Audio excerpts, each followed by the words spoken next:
Morning, everybody. Morning. It's just a simple thought this morning, really, and it all's driven from a hymn. It's not in the books, unfortunately. Well, it is in the books, but the version's a bit different. So it's the hymn is. I'll just read it out to you, and then I'll have a little thought around it. So the hymn is "Turn Your Eyes Upon Jesus," and it reads like this: "O soul, are you weary and troubled? No light in the darkness you see. There's light for a look at the Saviour, and life more abundant and free. Turn your eyes upon Jesus, look full in his wonderful face, and the things of earth will grow strangely dim in the light of his glory and grace." And that's the chorus. "Through death into life everlasting he passed, and we follow him there. O'er us sin no more hath dominion, for more than conquerors we are. His word shall not fail you, he promised. Believe him and all will be well. Then go to a world that is dying, his perfect salvation to tell." And then finally the chorus: "Turn your eyes upon Jesus, look full in his wonderful face, and the things of earth will grow strangely dim in the light of his glory and grace." When we come and break bread and drink the cup on a Sunday morning, I'm regularly reminded of this hymn, and particularly the chorus, "Turn your eyes upon Jesus." So often on a Sunday or after a Sunday, I'm in bed on Sunday evening, and I've got this renewed desire to spend more time in the week meditating on Jesus Christ. And yet come next Sunday morning, I'm here again, I'm coming along in the morning, and I'm beating myself up because that thing I set out to do in the evening last week, I failed miserably at. Circumstances have distracted me, work's distracted me, grace has distracted me now. I can use it as an excuse, and any free time I have, my brain can be taken up with anxieties, things that worry me or concern me. Sometimes, it might even be sin that stops me from thinking about Christ throughout the week, because I've committed something that I know deep down, he wouldn't like, and that makes me want to avoid Christ. That's that hymn, isn't it? Remember that hymn? "When Satan tempts me to despair and tells me of the guilt within."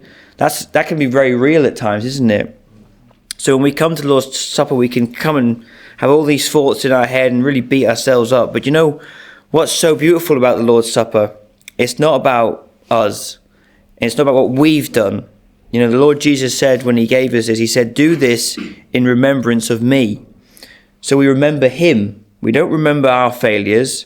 We're not going over the things in our head that keep us up at night when we've got all our anxieties. No. We're not remembering sin either. We're focusing on him and what he has done for us. Not what we've done for him, but what he has done for us. We remember his body that was given for us. We remember his blood that was shed for us. We remember that he loves us. And we remember that our standing with God is not because of what we've done or who we are, but because of what Christ has done. And when we do this, it's important to note the hymn doesn't say these things will disappear, these concerns and worries. It says that they will grow strangely dim.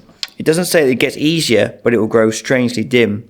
And that's not because they're small, by the way, but it's because Jesus Christ is so much bigger than anything we have to worry about or concern ourselves with. He's so much bigger than any sin in our lives, and has the ability to forgive us and move forward. He's the bright light that causes everything else in the room to fade. So, this morning, as we come to remember, let's think about these things. We don't remember what we've done, but it's what he has done for us. We don't come to a God who is regarding how faithful we've been to him, but we come to remember how faithful he is to us. And we don't come to prove our worthiness, but instead we come because Jesus Christ is worthy. So, with that in mind, we'll just open with a word of prayer and go into prayer.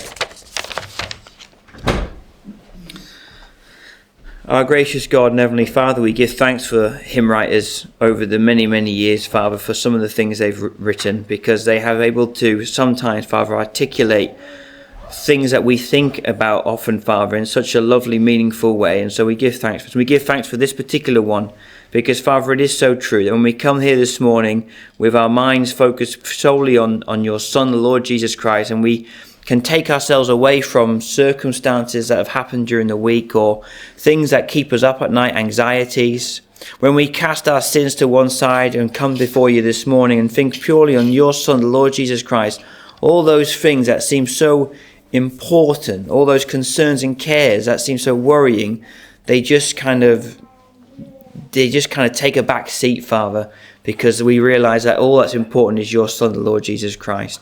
All that's important is how he has loved us, that he would send his Son to die on the cross to save us, and that we, regardless of all that we've got going on in our lives, Father, we have a home in heaven that can never be taken away from us. We have peace with you, Father, that can never be removed, all because of your Son, the Lord Jesus Christ. And so we pray that you'll bless us this morning as we remember your Son. You'll pray you'll bless this time, Father. You'll be with us and encourage us to take part whenever we can. And with these things in mind, Father, now we ask you to have a blessed time, and it might strengthen us and encourage us and give us a boost for today going into the week. So we ask these things in the Saviour's holy and precious name. Amen.